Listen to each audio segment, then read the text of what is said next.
John Baker, and then after John is Diane Caskell. Good evening, and thank you for the opportunity to speak on behalf of Horn Properties.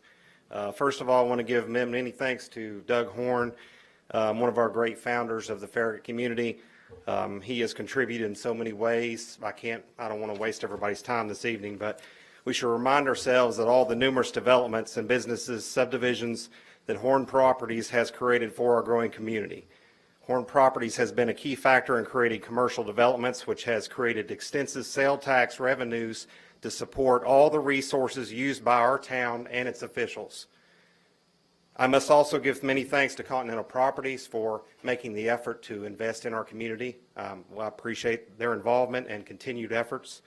Doug originally purchased the property located between Boring Road and Smith Road with a long-term vision that it would be developed one day.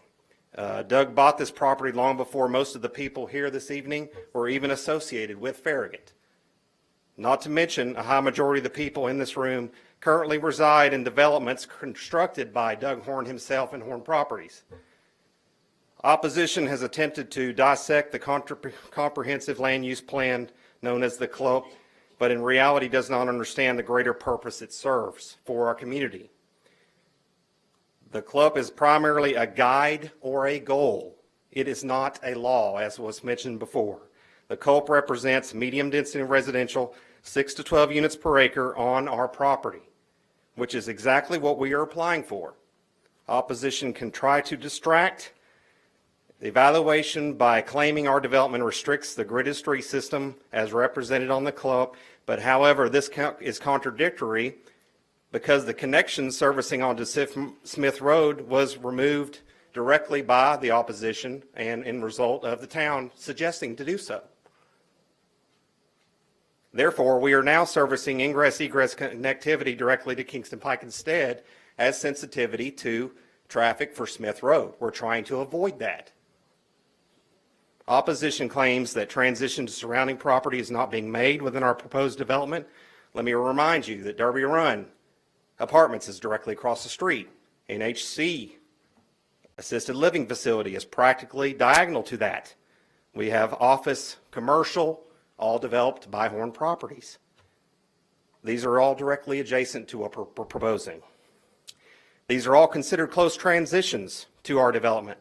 Our proposed development is located at the crossroads, and it's been emphasized before, 2 major collector roads. This is an ideal location for arterial access. It is behind commercial real estate. It's a walking community. Everything will service greatly for this type of housing choice. As been stated before, Continental Properties has done extensive research and hand-selected our property to develop an upscale apartment community. This will help showcase our community to new entrepreneurs for first-time home buyers. These same entrepreneurs and professionals will help rejuvenate or create new small businesses in our community. And based upon some of the surrounding vacancies that we're all aware of, we desperately need new growth and businesses to help support our town and all its amenities. The Farragut Business Alliance members are supportive of this development. It's been stated, letters have been submitted as such. Businesses realize that our development will generate more sales for all of them, which creates more sales tax revenue for who? The town, all the amenities that everyone uses. As members of this great community, we continue to bring new growth to help serve our town and businesses into the future. We appreciate your continued trust in us from the past, present, and future goals for the town of Farragut. Thank you. Thank you. Next.